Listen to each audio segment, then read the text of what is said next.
dari bahaya narkotika ini. Kalau memang Anji tahu itu jelek, kenapa dia lakukan? Padahal hukum sudah melarang itu gitu.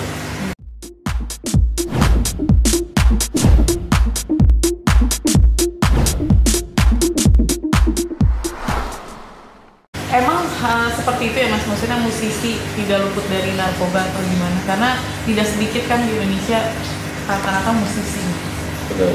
Jadi memang narkoba itu nggak mengenal strata sosial, mau kaya, mau miskin, mau tua, mau muda, mau dia apapun profesinya, itu dia nggak mengenal. Semua bisa berpotensi menjadi korban penyalahgunaan narkoba dan terlibat di dalamnya.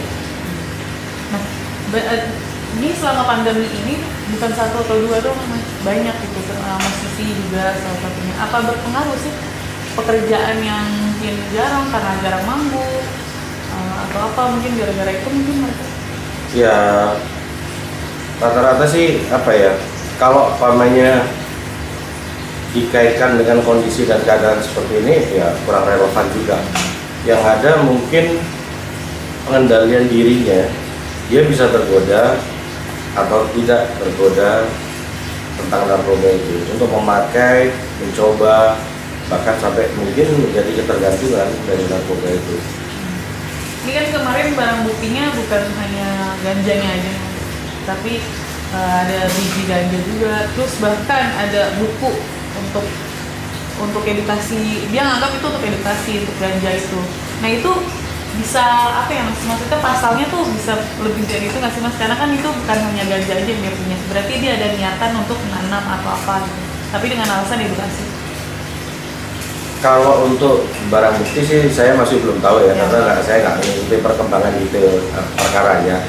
Tapi kita harus bisa mengklasifikasikan mana yang seseorang itu terlibat jaringan narkotika, mana seseorang itu menjadi korban penyalahgunaan narkobanya.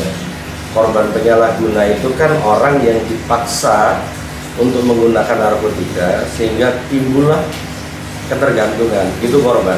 Nah, kalau dalam kasus Anji ini kita masih belum tahu, polisi mengklasifikasikan Anji ini sebagai korban kah atau yang lain kah. Tapi sampai yang berniat, sampai ada bukunya gitu Mas, bisa dibilang berarti niat ya Mas? Kalau niat tapi itu belum terlaksana juga sama aja. Kan pidana itu sudah terlaksana, sudah terbukti, baru perihal mengenai kepemilikan barang misalkan. Nah itu kan ada batasannya. Kalau di aturan kita ada SEMA ya, yang mengatur misalkan narkotika jenis sabu itu di bawah 1 gram itu bisa untuk dilakukan rehabilitasi. Barang bukti ganja di bawah 5 gram itu bisa dilakukan rehabilitasi. Itu SEMA nomor 4 tahun 2010. Tapi dengan catatan apabila seseorang itu tidak terlibat dengan jaringan narkotikanya, dia hanya sebagai posisi korban penyalahguna atau pecandu narkotika, itu yang memang harus direhabilitasi. Nah, Mas, sempat ada kalimat yang terucap dari Anji, sempat viral karena dia bilang, saya kan memakai itu untuk merusak diri saya sendiri, tidak merusak orang lain. Itu gimana terus? Karena bisa apa ya, membuat anak-anak orang yang mendengar itu kayak ya benar juga sih gitu, karena merusak diri sendiri. Betul. Terus diluruskan. Memang kalau untuk narkotika pasti merusak diri sendiri. Justru malah dengan adanya merusak diri sendirilah ini hukum mengatur bahwa itu dilarang. Gitu.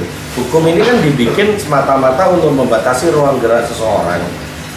Kalau hukum ini menilai perbuatan ini buruk atau perbuatan ini tercela, pasti ada sanksi pidananya. Nah, narkotika ini adalah salah satu perbuatan yang tercela, dan narkotika ini sudah menjadi extraordinary crime, kejahatan yang luar biasa di samping narkotika, samping korupsi dan teroris. 3 ini menjadi extraordinary crime. Oleh karenanya pemerintah itu pasti concern banget dengan narkotika ini.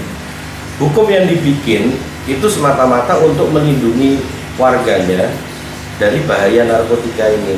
Kalau memang Anji tahu itu jelek, kenapa dia lakukan? Padahal hukum sudah melarang itu gitu.